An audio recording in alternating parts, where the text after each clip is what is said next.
مرحبا بالحضور الكريم من السيدات والسادة أعضاء ومنخرطي الجمعية المسماة لحد الآن الفيدرالية الوطنية للوسطاء ووكلاء العقار المتضامنين. حنا بغينا نعطيو الآن الكلمة للرئيس الفيدرالية إن شاء الله، لأن حنا خصنا نفهموا علاش حنا اليوم عندنا هذا الاجتماع.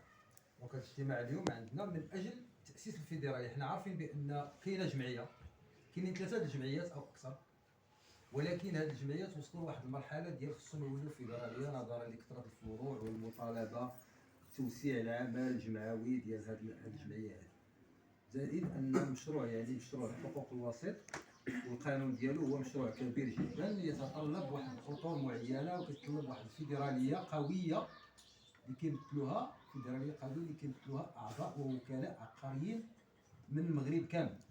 اذا حنا اضطرينا ان نبدلوا لائحه الاعضاء وغادي نرجعوها فيدراليه باش غتوسع وغادي تقوى اكثر. الفيدراليه ماشي هي الجمعيه اللي بغيت نقول للاخوان ان الفيدراليه ليست هي الجمعيه، الفيدراليه هي الاخوه ديال الجمعيه من ناحيه الهياكل ديالها ومن ناحيه ديال المتدخلين والشركاء اللي غيكونوا فيها. اذا نحن بصدد تاسيس مكتب فيدراليه، هذا هو الهدف اللي كاين. الكاميرا تشد. غادي نعطي الكلمه قبل كل شيء لرئيس المكتب المؤسس للفيدراليه السيد العراقي باش يرحب بالحضور اولا، ومن بعد غادي ان شاء الله نتكلموا على بعض الاهداف ديال الفيدراليه واللائحه ديال الاعضاء اللي حنا جينا باش نتفقوا عليها. بسم الله الرحمن الرحيم، وصلى الله وبارك على سيدنا محمد صلى الله عليه وسلم. مرحبا بالاخوان والنساء الحديثيات اللي هما معنا الحمد لله، اللي ديما معنا في الممشى العراقي هو معاه الناس من طنجة حتى الكويرة. وكاين بعض الاخوان اللي ما جاوش معنا على حساب علاش، لان كانوا في الاول ملي كنا باش بدينا باش نأسسوا البطاليه. كان الاخ العلوي اللي التحق بنا المدام ديالو امينه اللي في مدينه مراكش اللي هي رئيسه ديال رئيسه وطنيه التحقت معنا حتى دخلت معنا البطاليه. وكاين بعض الاخوان اللي بكثير، كاين بعض الاخ عبد الغني بن عيون، على ايام بزاف ديال الاخوان اللي كانوا داروا معنا واحد الاجتماع سابقا. والانسان والاخوان النساء اللي معنا دابا راهم تيشهدوا على المساله هذه، والاخوان تا هما اللي معنا هنايا الحمد لله. كاين بعض الاخوان اللي هما معنا او هنا كذلك معنا حنا هنا والتحقوا بنا. واليوم علاش حنايا هنا؟ حنا دابا علاش هنا؟ حنا عندنا الحمد لله 12 جهه في المغرب، وعندنا الفروع ديالنا شي 13 ولا 14 ولا 15 ديال الفروع اللي خدمنا عليهم مده ديال سنين واعوام ويشهدوا التاريخ. ملي كان العراقي 1986 وكان هو مناضل، كنا تنديو بعض المراسلات وتنصيفطوا الوزارات والداخليه وبالعاد المسائل باش تقنن هذه المهنه اللي اليوم الحمد لله اللي وصلنا لها. اللي كانت واحد الاخت اللي هضرت عندنا في البرلمان في 2022 كله دخل 23 هضرت على الوكيل العقاري. ودابا الحمد لله درنا مشاركه مع الهيئه الوطنيه وزاره السكن عبد ربي خالد العراقي اللي دينا الجائزه الاولى بالنسبه لنا حنايا كوكلاء عقاريين كالوسطاء العقاريين. لو هما ما كانوش بغاو الوسطاء حنا دافعنا لهم في المتحدين، دافعنا عليهم في الوسطاء، دافعناهم في الجمعيه الوطنيه للوسطاء والوكلاء العقاريين اللي حاليا هي عندنا دابا. ودابا الحمد لله تقدمنا التاسيس ديال الفيدراليه، وتنتمنى الله تبارك وتعالى الخير. الانسان تيمشي بنيته راه تيوصل حتى الناس اللي معاه، والانسان اللي ما تيمشي بلا نيه يكون اكيد راه ما غيوصل لا هو ولا الناس اللي معاه. كاين بعض الرؤساء كاين بعض بالنسبه لنا دابا كثر رؤساء الجمعيات. علاش؟ اول جمعيه درنا حنا عبد ربي هو اللي خرج من مدينه السنه ويشهد التاريخ اللي كان وزير حجاره التوفيق. جاتني مراسله في 2005 وتنتحدى اي واحد. وكنا في الاجتماع ديال الولايه اللي في رباط اللي كان الجولان، وكانوا معنا الاخوان وناضوا بعض الرؤساء تيقولوا حنا ديما ديك حنا بغيت تقدم وبغيت تعيد. منين نمت انايا قالوا كل واحد حنا اللي درنا الجمعيه حنا الاولين حنا كذا خليناهم تسكتوا وهضروا. ناض العراقي قال لهم حنا الحمد لله اللي عنده هذا الوصل ديال 2005 يبينوا لنا دابا. والحمد لله نبينا ديال الوزاره. وكان الاخ المرزوقي، كانت الاخت نعيمه، كانت الاخت الزهراء، كانت واحد الاخت مسكينه بغيت الله يشاف لها ما تحققش بينا اليوم. وشافوا والحمد لله دينا حنا الجائزه الاولى ديال الجمعيه وديال البطاليه. وان شاء الله غادي الخير قدام وديما الله الوطين الذي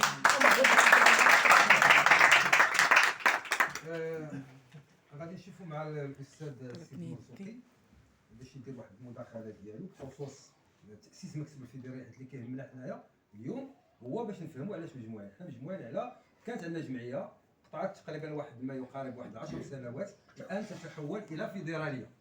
يعني المهم قطعت ما يقارب واحد 10 سنوات، الان تتحول الى فيدراليه. الفيدراليه خصها واحد الخدمه كبيره وكبيره بزاف، وفيها مراسلات مع مؤسسات عموميه ومؤسسات غير عموميه، وهذه يعني فيها خدمه ثقيله جدا. والان حنا بصدد تاسيس المكتب. الاخ المرزوقي النائب الاول للرئيس غادي يدير واحد المداخله ديالو بخصوص هذا الموضوع هذا، باش ديما نرجعوا الناس للموضوع الاساسي اللي هو تاسيس المكتب الفيدرالي.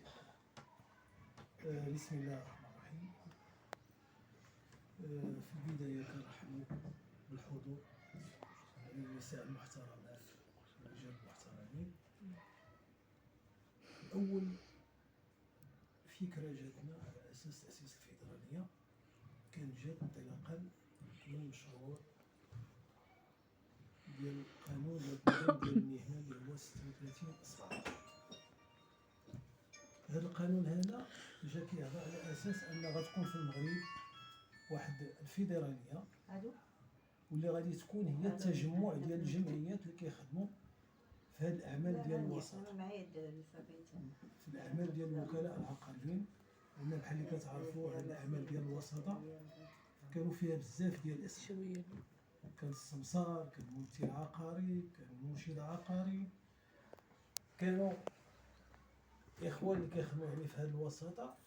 كانت عندهم واحد المجموعه يعني ديال المتاعب، مجموعه ديال المعاناه اللي باقي كيعانيو منها حاليا، لحد ان القانون مازال ما خرج.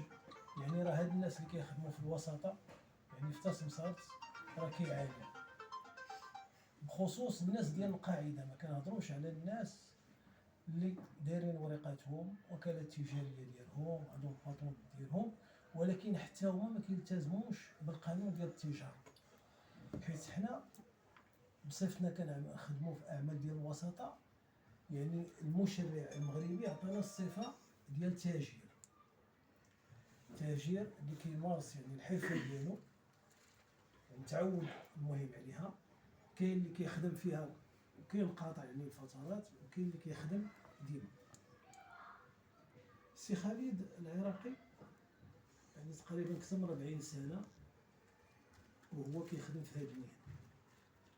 صراحه كان هو الاول، تبعوه يعني مجموعه ديال الوسطاء ديال الوسيطات اللي كانوا قلال، ولكن البصمه ديال السي خالد في الساحه كانت واضحه. علاش؟ ان السي خالد هذه المهنه كانت كتجري في الدم ديالو، يعني كان كيضحي بصحته بجهده بجيبو على حساب الاسره ديالو وعلى حساب مجموعه ديال الاشياء. السي خالد بغينا نردو ليه الاعتبار. باش غنردو ليه الاعتبار؟ وهو بهذه الفيدراليه، حيت ما تنساوش بان هذه الفيدراليه راه تابعين عليها في المغرب كامل، المغرب كامل تابعين، وكيوجهوا السهام ديالهم السي خالد العراقي. علاش؟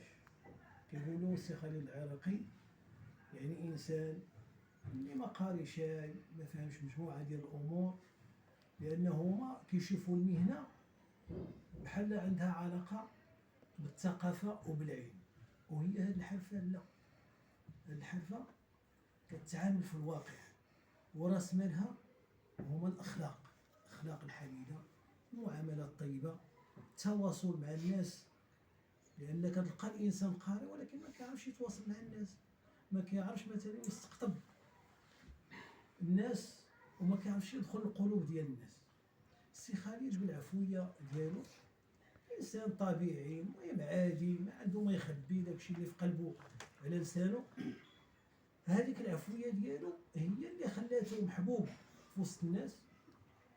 انسان اللي قلبه ابيض، يعني ما كيحقدش عليك، واخا كتكون مثلا مواقف كيجي بحال اللي كنقولوا بحال ديك الزوبعه، كينفجر، كيهضر، كيتكلم، ولكن كدوز واحد الساعه كتلقى السي خالد العراقي انسان رجع للطبيعه ديالو كيتعامل مزيان. بحال اللي قلت بغينا نردوا الاعتبار السي خالد صيفطو المهم اسس اول جمعيه، كان حاضر معاه السي عبد المجيد ومجموعه ديال الاخوان اللي كانوا هما داروا انطلاقه هنايا في سلا وضحاو صراحه. ولكن الجمعيه اللي تحطات حاول السي خالد بحكم ان راسو صغير وكيتصنت وباغي يوصل بغا يدير شي حاجه المهم اللي تبقى يعني في التاريخ كتشهد ليه، يعني انتقل بهاد الجمعيات هادو وغير الاسماء ديالهم، يعني تقريبا اكثر من 3 ديال الجمعيات. غير هي الفيدراليه بحال ما قال السي عبد المجيد، الفيدراليه غتعطي واحد القوه كبيره، لان غير الاسم ديال الفيدراليه الثقل ديالو كبير.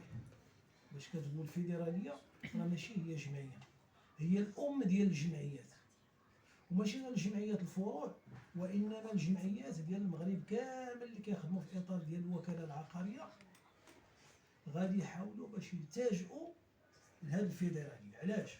لان المشروع ديال القانون جايب فيدراليه واحده، حنا حاولنا نكون عندنا السبق وناخذوا الاسم، حيت الا خديتي الاسم وخرج هذاك القانون غادي يقلبوا المسؤولين ديال وزاره السكنه غادي يقولوا بان كاينه فيدراليه، خصنا نجلسوا مع الناس ديال المكتب ونشوفوا شنو هي الاضافه اللي غنقدروا نزيدوا حنايا في هذا المكتب هذا ديال الجمعيه. خصوص هما كيقولوا بان القانون التنظيمي ديال الفيدراليه غيخرج من عندهم. اذا لقيت اللي غادي يجلسوا معنا هاد الوجوه المحترمه والطيبه اللي كاينه هنا، غادي تكون الاغلبيه فيهم حاضرين مع هاد الناس ديال وزاره السكن. اذا حنا حاليا كنهيئوا راسنا وكنستثمروا في راسنا وكنسلحوا راسنا يعني من جميع الجوانب باش نكونوا كقوه. يعني العناصر اللي كاينه هنا بغيناها تكون بحال المرايه ديال الفيدراليه. يعني لقيت اللي يهضر السي عبد المجيد، اللي يهضر فرح، اللي يهضر السي ابراهيم، ولا اي واحد كيمثل الفيدراليه. بحال الفيدراليه الخطاب اللي غادي يكون حنا بيناتنا هو القانون الاساسي ديالها. خصنا نعرفوا هاد الاهداف وهاد المبادئ اللي جات بها الفيدراليه. لقيت اللي غادي نعرفوها غنهضروا غير في هذا الاطار. يعني الدعايه والاشهار ديال الفيدراليه غادي يمشي مع الوقت لان الفيدراليه واحده. اذا رجعوا اساس هذه الفيدراليه هذه غادي تكون هي الام ديال الجمعيات، وان شاء الله كناملوا فيها خير مع هذه الوجوه الطيبه سواء النساء ولا الرجال، على اساس باش تكون انطلاقه ديالها انطلاقه قويه ونمشيو خطوه خطوه حتى نحققوا داك الشيء اللي بغينا فيها. ونتمناو التوفيق وان تنصروا الله. شي معامله دوليه. شكرا الاخ المرزوقي. ما كرهناش، لماذا ما غتبدا البدايه، البدايه تمشي القلوب معامله الحمد لله، دوليه. القلوب توحد لا سيما والجهود توحد على اساس يكون عندنا هدف